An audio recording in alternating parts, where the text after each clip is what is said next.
Salut à tous, épisode 7 avec Intermarché ou Anti-Gobert Matériaux. Donc cette petite carrière que j'ai démarrée il y a quelques temps, on va avancer ici pas mal sur le calendrier. On va se rapprocher finalement de la première étape du Giro. Après avoir disputé les deux dernières classiques de renom qui nous restent à disputer, on ira même faire un tour du côté de Eschborn-Frankfurt. Et ensuite, ce sera le basculement vers le Giro dès l'épisode suivant. On avait donc la Flèche Wallonne à disputer encore. Et on est sur une période, je dirais a priori, où il n'y a pas de pic de forme. Par contre, on a les bonus d'objectifs coureurs. On voit qu'il y a 6 coureurs sur 7 qui ont le bonus ce jour-là. Et des favoris, par contre, qu'on connaît toujours à la Philippe. Dylan Teuns, désormais, depuis qu'il l'a gagné, le jeu le prend plus en compte puisqu'il a les notes adéquates. Merci la DB. Voilà. Donc, que faire? J'ai pensé à envoyer des gens en échappée. Et puis finalement, je me suis ravisé parce que cette échappée sur la Flèche Wallonne ne va nulle part.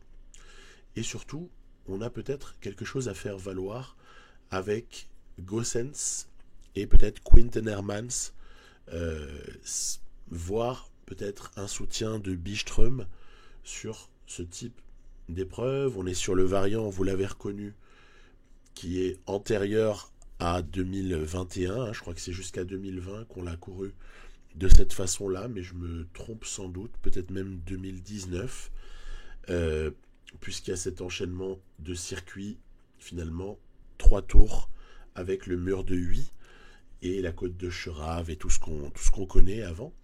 Donc le jeu m'avait aléatoirement généré ce variant-là. On est un peu dans l'attente, je vous l'avoue, du moment où ça va s'exciter. Alors le moment, le voici avec attaque de Tige Benoît qui se retrouve sur cette Flèche Wallonne, leader du team Jumbo-Visma. C'est donc Benoît qui lance les hostilités et on va essayer, nous, de miser sur le travail des équipes qui n'ont pas envie de voir cette échappée prendre réellement corps. Ouais, je disais que c'est Benoît le leader, pourtant vous apercevez Wout van Aert qui roule derrière lui d'ailleurs, c'est assez étrange. Donc servait-il finalement de point de relais à l'avant ou est-ce que on pouvait imaginer un craquage de Van Aert qui part finalement derrière son équipier?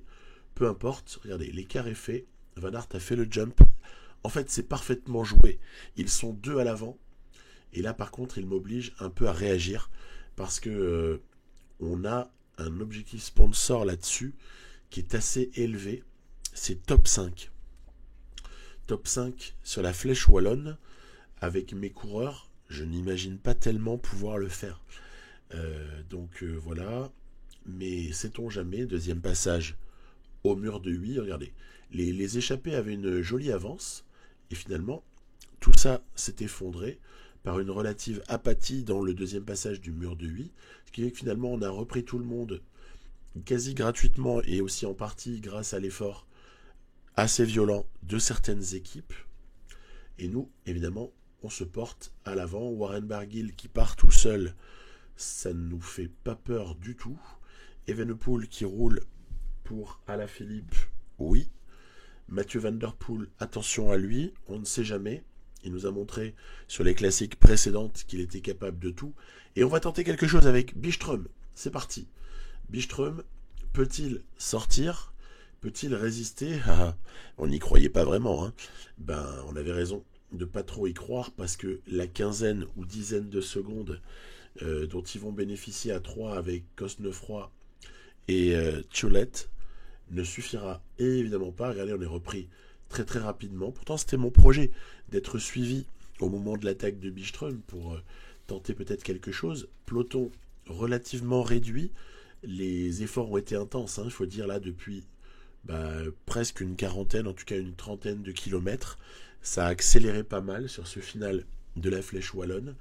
Et on se retrouve avec peu de choses encore pour faire la sélection.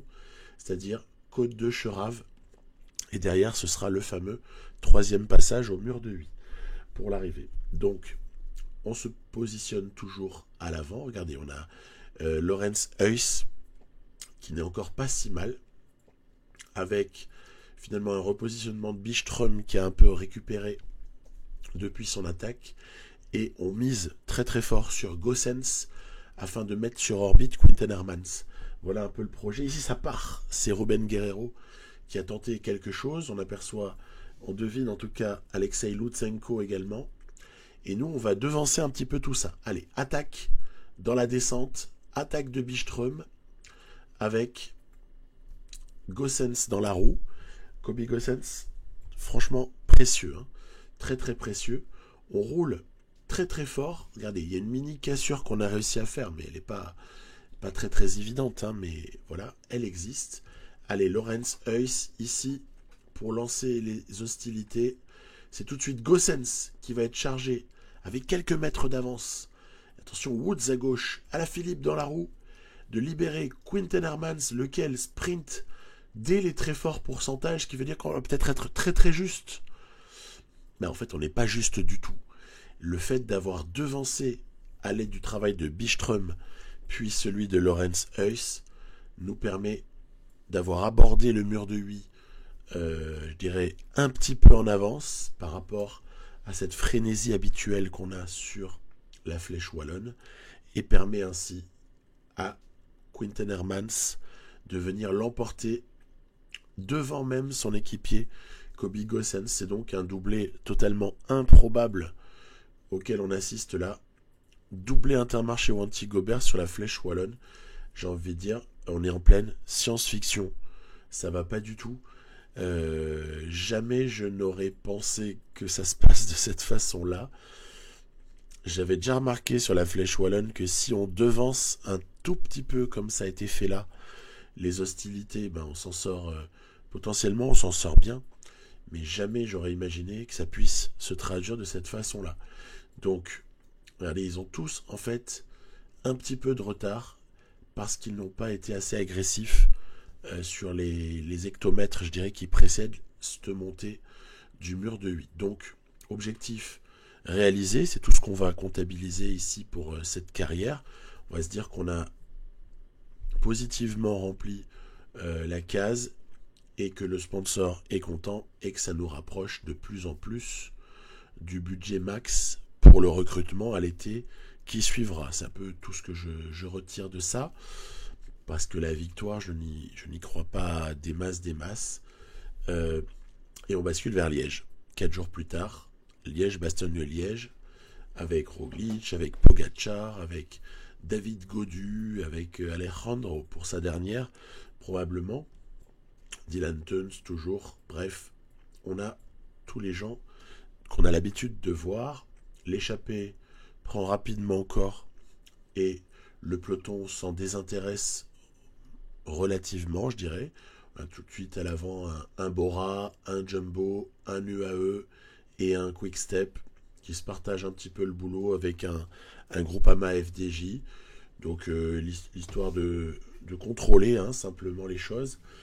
Et c'est une course qui se passe à ce moment-là relativement calmement, malgré quelques petites déceptions pour ceux qui chutent, comme David Gaudu, à l'image. Voilà, Gaudu et Bardet ont chuté, mais réintégreront le peloton. Et là, aïe aïe aïe, patatras, c'est à notre tour de chuter. C'est Quinten Hermans à qui il arrive un gros pépin. Regardez, ouais, gros pépin, parce qu'il ne repartira pas. Le vainqueur de la Flèche Wallonne 4 jours plus tôt est donc hors course. Il a dû abandonner. Et du coup, c'est dommage parce que j'en avais fait mon leader. Malgré la bonne forme de Byström ou de Bakelants, j'en avais fait totalement mon leader. Il ne faut rien attendre de Luis Mentis ici au niveau du top 10 demandé par le sponsor. Il faut plutôt se demander de quelle façon est-ce qu'on va sauver les meubles avec Sven-Erik Byström. Donc, Petili est au travail, Mentis et Heuss ne tarderont pas à l'être. Bakelants également sera ma petite arme sortie du chapeau au moment qu'on jugera opportun. Col du Maquisard ça n'est pas l'endroit où énormément de choses se passaient avant, eh bien écoutez, c'est là où les hostilités se lancent, puisqu'on a même Van Der Poel dans un deuxième temps qui a contré, avait Lutsenko également qui était parti, j'ai vu un Arkea Samsic aussi, bref, on a repris certains, ça contre-attaque avec Kelderman, notamment avec Kruijswijk par contre qui roule derrière pour le compte de Roglic, puisque c'est Roglic ici le leader de la Jumbo-Visma sur Liège. Benoît est là également pour seconder et Van Der Poel est parti. Voilà. Ça y est, on a Mathieu Van Der Poel à l'avant. Comment on va faire pour rattraper le phénomène? On a vu qu'il avait à chaque fois ramassé la mise, que ce soit à l'épisode précédent, sur l'Amstel Gold Race, sur Paris-Roubaix et même sur la Flèche Brabançonne, avec des attaques lointaines pourtant, et on aurait pu, dans un précédent Pro Cycling Manager, se dire que c'était rédhibitoire et que le gars allait complètement se faire cueillir et ramasser par les mecs qui revenaient de l'arrière sur les 10-20 derniers kilomètres. Bah là, Mathieu, il a de l'avance au moment d'aborder la redoute. Il a près d'une minute d'avance. Ça a du mal à s'organiser derrière, même si maintenant Jumbo-Visma roule un peu, mais ça a eu du mal à sortir. Dan Martinez, qui doit ici s'accrocher pour essayer de garder le contact avec Van Der Poel, et derrière, obligé de rouler. Si on ne roule pas, c'est enterré.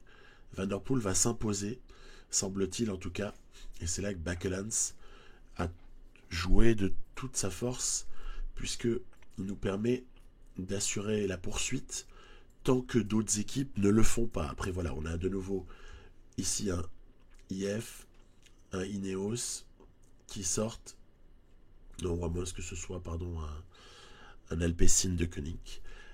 Bref, voilà, des équipiers qui donnent tout. Ça permet de maintenir un petit peu le contact. Cette fois-ci, c'est Sepkus qui s'occupe de la poursuite. Vous avez vu, il y a Kelderman qui est rentré sur les deux hommes à l'avant. Ils sont donc 3. Wilco Kelderman qui a tenté sa chance de loin, là aussi. Groupe d'une trentaine de coureurs au moment d'aborder la côte des Forges, sur laquelle on va juste miser sur le positionnement avant d'attendre la descente en direction de la Roche au Faucon pour pouvoir récupérer un petit peu. Allez, Bakelans. Et là, ça va être le tour de Luis Mentis bientôt de faire quelque chose. Sauf si Bakelans nous suffit. Regardez. Ça suffit. Jusqu'au moment, voilà, en deuxième partie de Côte des Forges, on ressent quand même le besoin de demander à Mentis de déjà protéger Byström, son leader d'un jour. Et le reste de la poursuite est assuré par Vingegaard et Kuss. Mais regardez, Van Der Poel est très très loin. Je pense qu'il a, à ce moment-là, course gagnée. Il faut quand même le dire. Même si la cinématique de défaillance ne plaide pas en sa faveur, mais il a le temps de récupérer. En fait, il récupère très très vite avec ses notes physiques hors du commun. Donc, est-ce que ça va le faire? On a encore une quarantaine de secondes de retard sur Van Der Poel. La poursuite continue au moment d'aborder la Roche au Faucon. Allez, Roche au Faucon dans laquelle je demande à Mentis de rouler et j'ai calé Byström dans une roue, on verra laquelle tout à l'heure. Contre-attaque de, et c'est celle de la Philippe bien sûr, contre-attaque de Roglic, Van Der Poel est repris. En fait, Van Der Poel a, semble-t-il, craqué, mais je me méfie parce qu'en fait, il a réglé tout le monde au sprint les fois d'avant, même quand il a été un peu repris. Evenepoel qui donne tout ce qu'il a, Mentis n'a plus rien, toujours la roue de Alaphilippe pour Byström. Est-ce que Byström va tenir le coup ici? Oui, il s'accroche. Byström s'accroche au moment où Uran tente quelque chose, mais non. Godu peut-être, voilà, elle est bonne celle-là.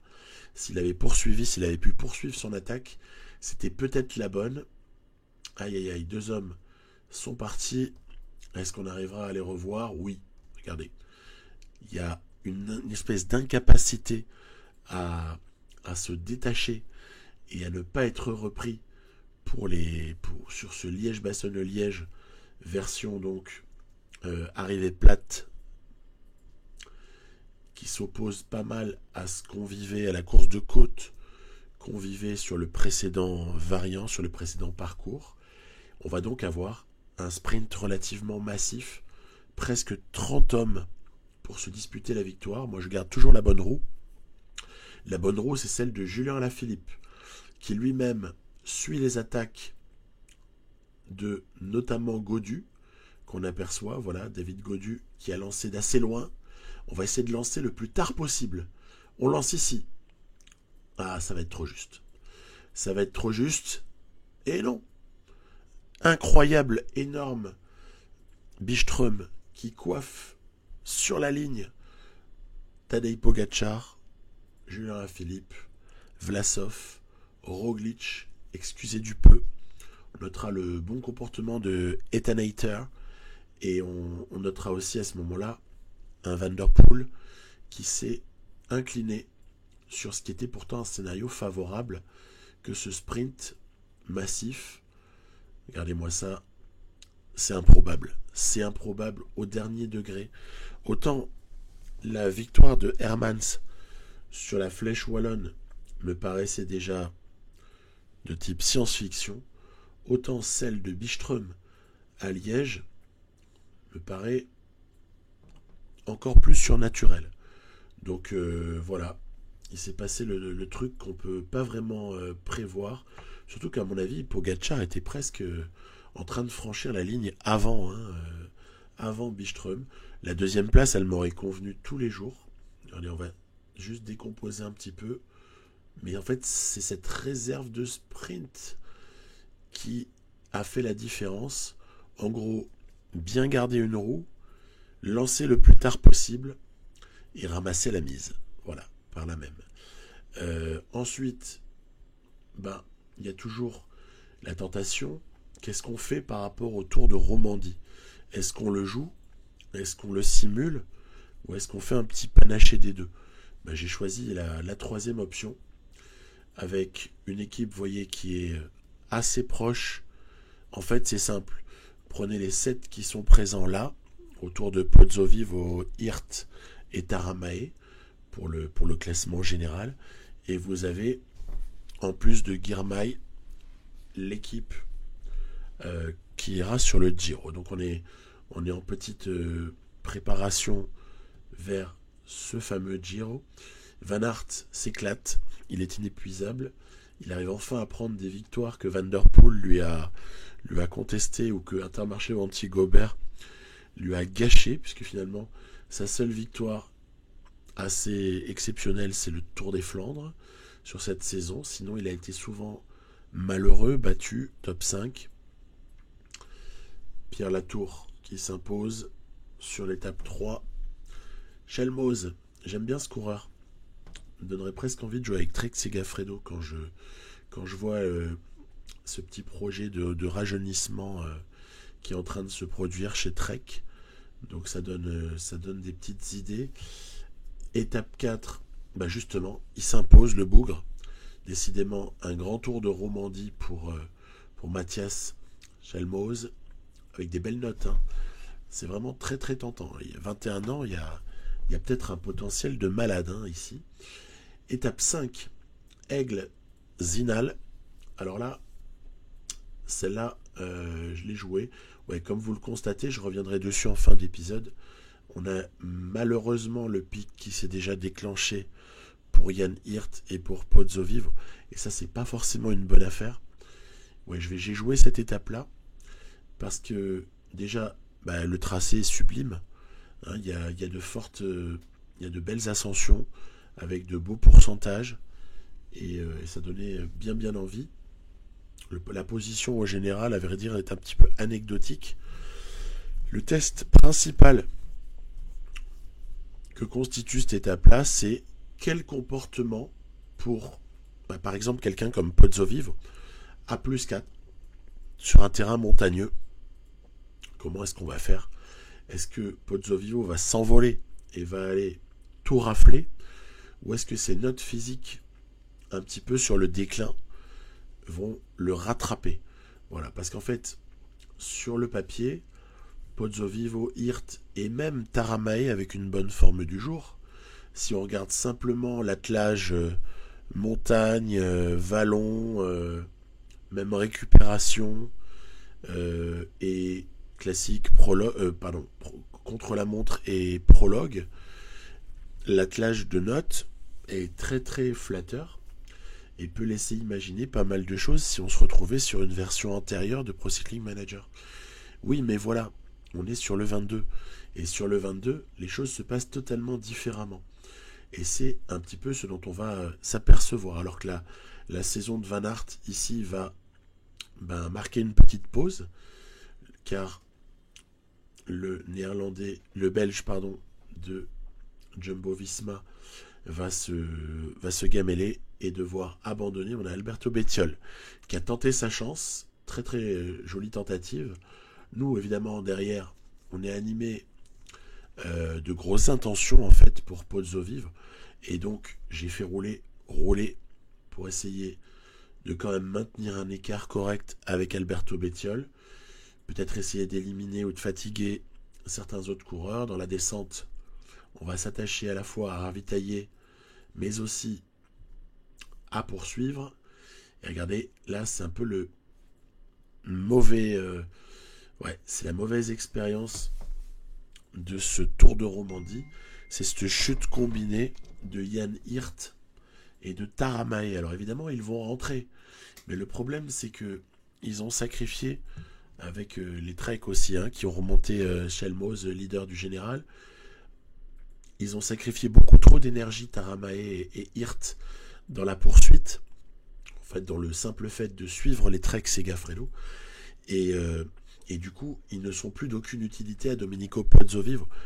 Et donc ça, au moment d'aborder l'ascension finale, c'est un petit peu rédhibitoire, parce que Pozzovivo va se retrouver comme ça assez seul trop vite, avec devant un Ethan qui deux galas en fait, un Pierre Latour qui semble en bonne forme. Alors, des haters, il a passé sa journée à mener. Alors, je tente ma chance, c'est parti.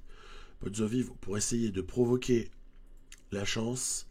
Derrière, contre-attaque de Nibali, Carapace, Sepkus pour essayer de reprendre le petit grimpeur italien. Et Nibali semble très très bien. Il est très très bien, Vincenzo, puisque regardez, non seulement il reprend Pozzovivo, il le dépose et il emmène derrière lui Kuss, Carapace. Attention à Carapace, il n'a pas eu beaucoup d'efforts à faire. Il avait des équipiers qui faisaient un très bon travail. Derrière, c'est Nibali qui a tout fait pour le ramener. Et derrière, voilà, 3 hommes essentiellement vont s'en aller. La tour même est lâchée. Il ne restera plus que Nibali et Richard Carapace. Alors la victoire est pour qui? Nibali en a beaucoup fait. Nibali en a peut-être trop fait. Regardez ce qui se confirme lorsqu'on voit Carapace prendre les devants. Mais peut-être Nibali sur un sursaut à la fin. Non. Non, ça va pas le faire. C'est Carapace qui s'impose ici sur cette très jolie étape devant Vincenzo Nibali et un joli Pierre Latour pour la 3e place. Pozzovivo étant un petit peu court derrière Kuss, O'Connor et Chelmoz. Donc voilà, le général pour qui? Eh bien, on va le voir de suite, mais en fait, Nibali avait un petit peu mieux couru les 4 premières étapes, on va dire, que Carapace, qui avait pris à un moment donné un petit éclat. Et donc ça va impacter le général qui va suivre. Attention. Voilà, donc jolie victoire pour Carapace. Voilà, Nibali se retrouve avec un joli matelas avant l'étape 6, puisque Carapace avait, je vous dis, pris un peu de retard. 1 minute 30 environ pour Nibali sur les tout meilleurs qui le suivent. Mais 14 km en montée, c'est sympa. Ça nous fait penser à des petits contre-la-montre qu'on a connus sur le Giro au cours des 10-12 dernières années. Ils l'ont fait 1 ou 2 fois de mémoire. Ce petit contre-la-montre en montée, c'est toujours sympa.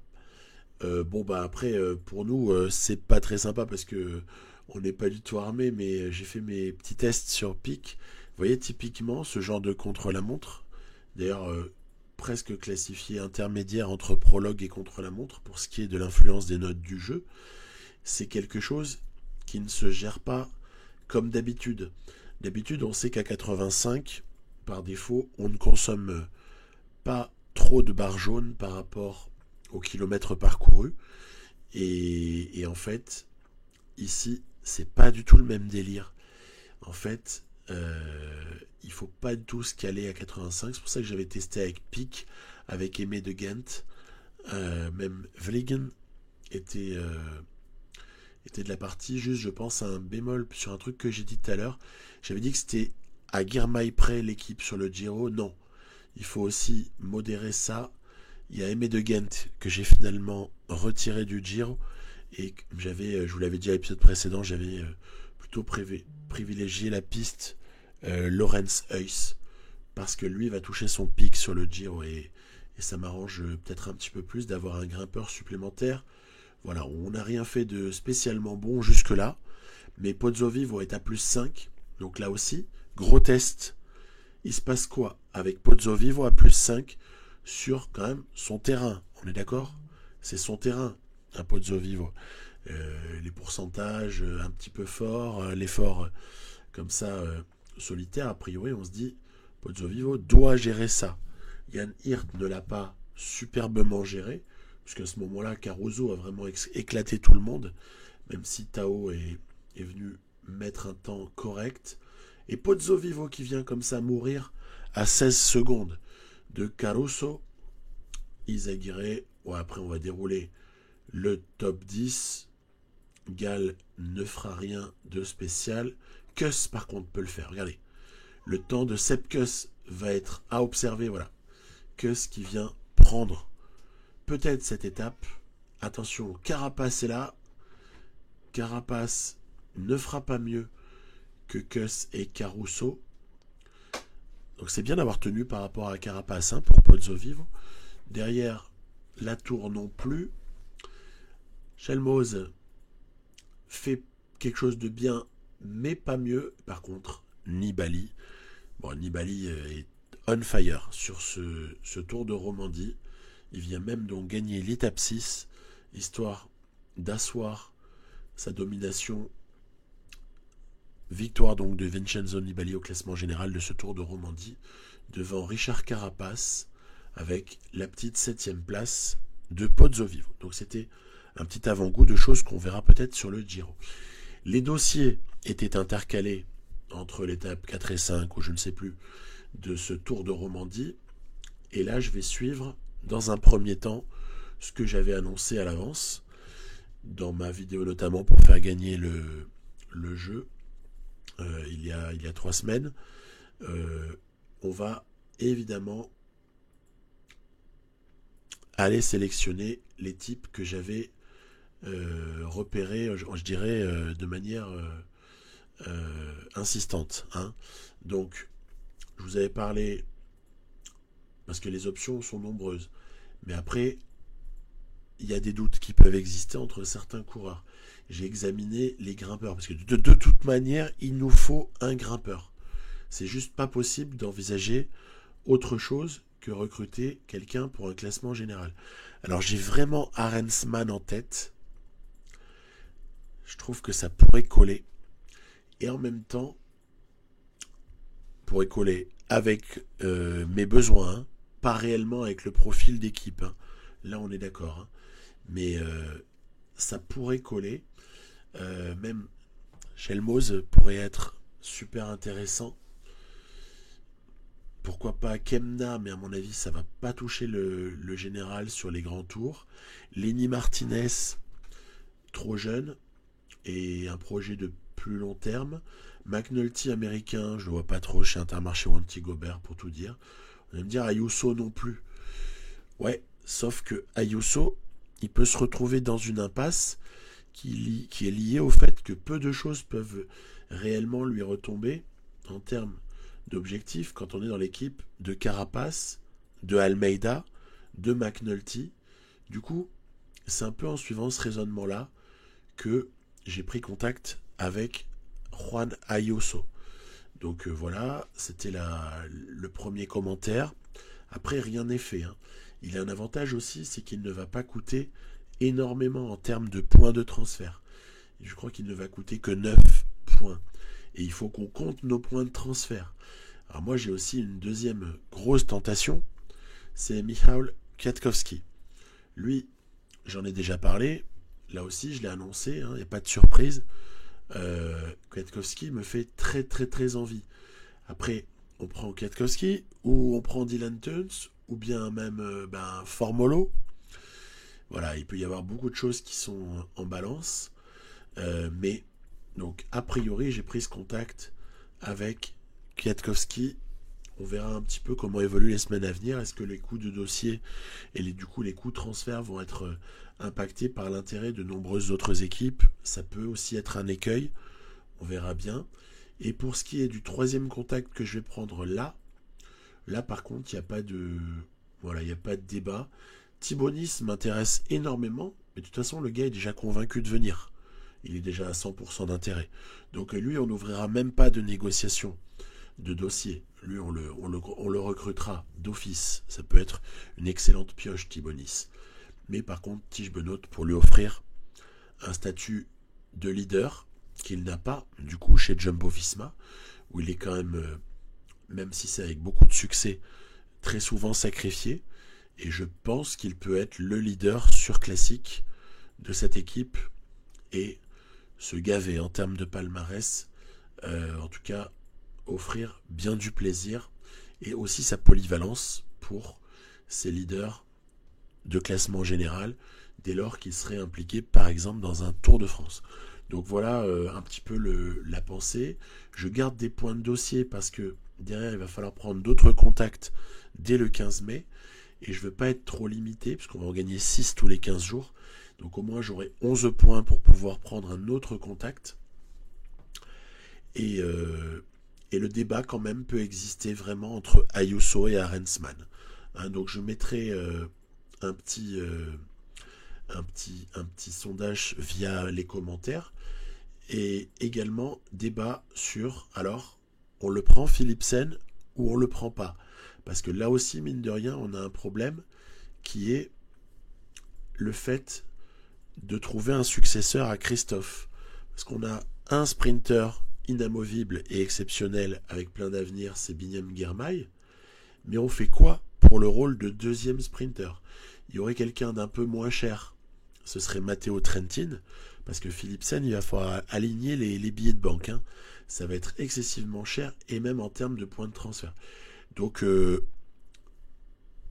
quelque part, premier choix, Ayuso ou Arensman. Deuxième choix, est-ce qu'on va plutôt sur carrément Philipsen ou est-ce qu'on se rabattrait sur un Matteo Trentin pour dépenser un petit peu moins d'argent et de points de transfert? Voilà, c'est toute la question. Derrière ça, Eschborn, Frankfurt, voilà, ça c'était juste histoire de faire un petit coucou à Girmay pour pas qu'il soit jaloux, étant donné que je vous ai montré les autres en Romandie. Que devient Girmay? Girmay, rassurons-nous, il va très bien, puisqu'il est en bonne forme déjà de préparation, il est au-delà des 95%, donc la petite période de repos post-Tour des Flandres s'est très très bien passé, lui a été très profitable, et donc prêt à attaquer le Giro. On va voir si ici il est capable de rafler la mise sur Eschborn Frankfurt, et on a une équipe autour qui est tout à fait faite pour le mettre dans les meilleures conditions, donc on est plutôt confiant.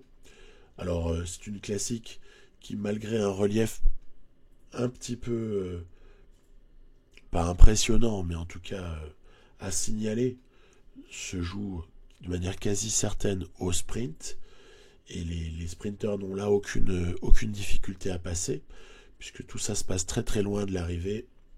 Taco van der Horn au boulot, de toute façon il est inépuisable.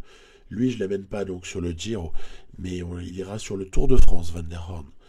Donc de la même manière qu'Alexander Christophe d'ailleurs ira sur le Tour de France. Donc ici, je m'amuse à attaquer un peu parce que ça permet de réveiller un peu ce peloton un peu apathique là, qui tarde un peu à revenir sur l'échappée. Tiens, petit coucou à Hugo Hull, qui s'est illustré dernièrement. Il faisait aussi la partie de l'échappée. Et on va reprendre tout ce petit monde-là au moment où certains tentent leur chance de loin. On a aperçu notamment Sonny Colbrelli et Tom Skynes. Voilà, on va rouler pour sécuriser les choses. Moi, je veux être certain qu'on a un sprint. Après, le reste, le sprint peut parfois nous échapper, mais par contre, on veut se garantir le fait que personne ne sorte. Van der Horn est une arme redoutable pour ce qui est de contrôler comme ça une toute fin de course. Pasqualone va devoir lancer très très bientôt. Allez, on arrive à la limite où il faut y aller. Voilà, Pasqualone en dessous des 3 km qui sert de lanceur pour Christophe, lequel va essayer de lâcher Girmay dans les meilleures dispositions. Victoire de Binyam Girmay devant Kesbol, Elia Viviani, Matteo Trentin notamment. Tiens, Dries de Bont qui vient faire 5. Et voilà, qui achève notre prépa de Giro. On va donc pouvoir l'attaquer tranquillement. Girmay s'est redonné de la confiance. Assez nette victoire, il n'y a pas énormément de choses à dire. Et bon ben voilà, la suite c'est un petit débriefing des formes et une légère analyse des questions de planification et d'objectifs en rapport même avec ce Giro. Vous allez me dire quoi encore? Ouais, parce qu'au final c'est toujours le même sujet et on tournera toujours autour de ça. Donc quand on regarde l'état des troupes au matin même de la première étape de ce Giro qui arrive, on s'aperçoit donc, l'équipe je vous l'avais déjà présentée, Girmay, Hirt, Pozzovivo, Rota, Vlegen, Taramae, Pic et Lorenz Huys. Et par rapport à ça, il y a des montages de formes, de pics de forme aussi à venir ou présents déjà, qui vont fluctuer. Donc c'est déjà une première petite réponse par rapport à la question de la planification et des objectifs sur laquelle je reviendrai assez prochainement, mais pour lequel on va dire que l'étendue des tests que je veux faire n'est pas encore menée. Alors, toutefois, donc, on voit que certains vont avoir leur pic dans un délai assez proche, comme par exemple Huys. Lui, il va toucher son pic dans, je sais pas, au bout de 2 étapes à peu près. En revanche, pour Pic, justement, Barnabas Pic, et pour Girmay, ce sera seulement aux alentours du milieu de Giro, puisqu'il manque encore pas mal de points. Mais on devrait quand même s'en sortir. On devrait le toucher vers la, je sais pas, 13-14e étape environ, ce qui permet quand même de terminer proprement. Toujours bon d'avoir des mecs un peu décalés par rapport aux autres. Là, c'est un petit peu trop peut-être. Et puis après, pour Taramae, Vlegen et Lorenzo Rota, à la limite même, on est aux alentours quasiment de 70 points. Ce qui veut dire que là encore, vers la 9e, 10e étape, parce qu'il faut compter le jour de pause, hein, le premier lundi qui va servir de pause, puisque celui-là sera un jour d'entraînement en vérité. Donc voilà, ça permet quand même d'entrevoir un pic plutôt proche, surtout par exemple pour Vlegen ou encore mieux pour Taramae. Le Taramae, c'est presque idéal pour un équipier puisqu'il va toucher son pic à un moment qui fera qu'il terminera le Giro avec gros pic de forme. Et on sait que la 3e semaine est très difficile. En revanche, pour Jan Hirt et Pozzovivo, on voit que le pic est arrivé trop tôt. Donc ça veut dire que ça nous assure des lendemains qui déchantent. Et certainement, vous voyez, si par exemple Pozzovivo, avec lequel je souhaite jouer le général, a eu son pic le 30 avril, ça signifie quand même qu'on va être en grosse galère pour terminer, puisque ça va vouloir dire environ, allez, je dirais une dizaine de jours de course qui seront sans pic de forme. Après, on aura quand même l'objectif du coureur qui va nous garantir, à mon avis, un +2 vers là. Sauf s'il y a fatigue extrême, auquel cas on se rabattrait sur un +1. Voilà. Et donc, se demander maintenant pourquoi est-ce que Ian Hirt et Pozzovivo l'ont eu trop tôt, ce fameux pic, hein, parce que c'est quand même ça qui nous intéresse sur Pro Cycling Manager, c'est de comprendre les choses afin d'optimiser. Donc je vous donne un petit peu les clés de mon erreur, et si tant est qu'on puisse l'appeler une erreur, et comme ça vous aidera sûrement à pas la reproduire. Si je vais sur Ian Hirt, voilà ici, on voit que j'ai volontairement mis seulement 2 objectifs dans l'année à Ian Hirt. C'est-à-dire que comme je souhaite tout de même le faire doubler avec Tour de France, ce qui nous sépare d'ailleurs de la réalité, je lui ai mis Giro et Tour de France. Basta. Alors, donc vous voyez, ça veut dire qu'il n'y a pas eu de premier objectif qui a été mis de type Tirreno, de type même UAE si on veut prendre un petit peu plus de marge. Donc, ouais, il a touché son pic un peu trop tôt. Après, il y a quelque chose de légitime, c'est que si on remonte 8 semaines, je dirais en aval, ou en amont, si on considère une rivière qui coule, en amont du Giro, on va 8 semaines, bon ça fait 1, 2, 3, 4, 5, 6, 7, 8. Il y a donc quelques très rares, un jour de course de Tirreno qui va compter, on est à 1, plus 7 jours en Catalogne, ça fait 1 plus 7, 8, 9 pour le Grand Premio Miguel Indurain, 9 et 6 au Pays Basque, 15. Et on suppute franchement que Romandie était de trop. Ou alors, il fallait tout simplement retirer le Pays Basque par exemple et aller seulement en Romandie.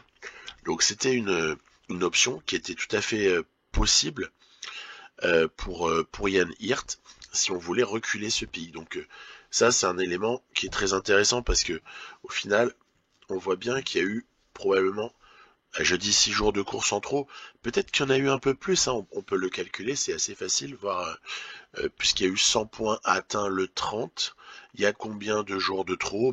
Il y a probablement 4 jours là-dessus, hein, donc ça veut dire les 4 fois 1,5 de différentiel entre une très bonne forme à 1,5 pour les points d'entraînement et 3 pour le jour de course, 4 fois 1,5, 6 points. Ces 6 points auraient peut-être permis après d'attendre, s'il n'avait pas couru, hop, on n'aurait eu que du 1,5 sur cette période-là, et on aurait reculé de 4 jours. Bon, 4 jours, c'était peut-être pas suffisant, donc ça donne un peu une indication. Si on met un pic au Giro et qu'on n'a rien mis avant, enfin on demande un pic de forme au Giro au coureur, et qu'on n'a rien mis auparavant, je pense qu'on peut être assez économe, surtout qu'il y a eu un petit stage, là il n'est pas pris en compte, mais on peut le retrouver ici, on peut retrouver la trace du stage, où est-ce que je vais le retrouver? Ici, voilà. Ah oui non, il aurait fallu que non, autant pour moi, il aurait fallu que je le matérialise, voilà. Ah bah tiens c'est marrant, il apparaît plus. Bon bref, croyez-moi sur parole, j'ai fait un stage, et il a duré environ 7 à 9 jours, je ne sais plus exactement, je crois que c'est 7 jours. Donc là aussi, finalement, si on prépare un pic de forme en n'ayant rien mis avant, dans le cas particulier de ce Giro, on va se retrouver avec peu de jours de course nécessaires. Ce qui d'ailleurs est plaisant, hein, parce que les mecs ne font pas 100 000 jours de course. Et puis, ça n'empêche pas par ailleurs d'avoir participé à quelques courses, parce que sinon on sait très bien que les coureurs sont mécontents et c'est assez fâcheux pour nous. Voilà, donc c'était le petit commentaire par rapport à Ian Hirt. On va retrouver sûrement quelque chose d'assez similaire en ce qui concerne Pozzovivo. Et oui, regardez, lui il a même pas été sur Tirreno. Catalogne, pareil, Indurain, Pays Basque. Après il y a 2 petits jours de course ici dans l'est de la France, et puis Romandie, ce qui fait que le pic a été atteint à peu près au même moment. Donc si je devais refaire tout ça, en fait, le mec, il va en Catalogne, hein, 7 jours de course, il se fait Pays Basque, stage et basta. On retire ces petits jours de course ici, 3 jours de course correspondant à des classiques, et on retire même la participation au Tour de Romandie. Voilà, donc et à ce moment-là, on va reculer le pic, mais en même temps, si je le recule trop, et c'est toujours la même chose, ça empêche de se projeter bien sur le Tour de France. Alors que là, on va avoir un gars qui va aux environs du 18 à peu près, qui va ne plus avoir de pic, donc il va avoir une accumulation pardon d'une dizaine de jours de course déjà pendant le Giro qui vont lui servir à préparer le Tour. Donc le mec va toucher un pic en milieu de Tour de France, ce qui est pas mal aussi en fait. Bon, c'est un problème quasi insoluble de vouloir doubler Giro Tour de France, puisqu'on aura toujours des pots cassés, hein, et on aura toujours regret de ceci ou de cela. Mais c'était donc l'option que j'ai choisie. Je vous dis donc à très vite pour ce Giro qu'on va essayer de couper en 2 parties. On va le couper en 2 parties et donc dès la semaine prochaine, ce sera une première partie. On essaiera d'aller jusqu'où on pourra et la semaine d'après, nous terminerons. Voilà. À très bientôt. À plus. Bonne semaine. Bye bye.